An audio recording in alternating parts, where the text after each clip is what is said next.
ஸ்ரீ குருப்யோ நமஹ. தெய்வத்தின் குரல் நான்காம் பகுதி 11வது தலைப்பு. மரியாதைக்குரிய குழந்தை.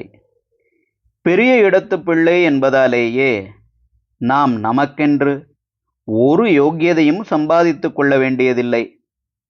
நம்முடைய பெரிய சம்பந்தத்தை காட்டியே ஊரை ஆட்டி வைத்துக் கொண்டிருக்கலாம் என்று இருப்பவர்கள் உண்டு. அநேகம் பெரிய மனுஷ்ய ரகத்து பசங்கள் தருதலைகளாகவோ அசட்டு பிசட்டென்றோ இருப்பதை பார்க்கலாம். ஆனால் இந்த பெரிய இடங்களுக்கெல்லாம் உச்சியில் உள்ள மகா பெரிய இடத்து பிள்ளை, உச்சி பிள்ளையார் என்கிறோமே, அவர் எப்படி இருக்கிறார்?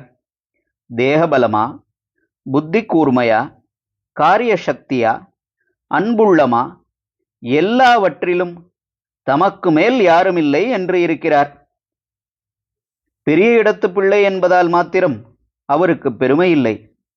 அவருக்காகவே அவருக்கு பெருமை என்பது பிள்ளைக்கு யார் போட்டு அவரை பிள்ளையார் என்று மிகவும் மரியாதையாக சொல்வதிலிருந்தே தெரியும்.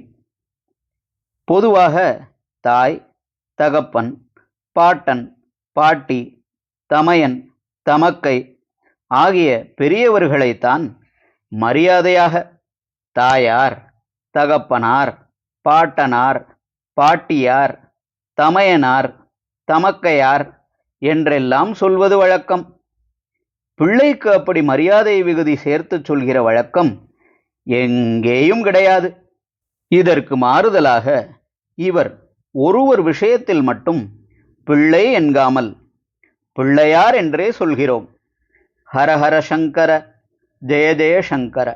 தெய்வத்தின் குரல் மேலும் ஒலிக்கும்.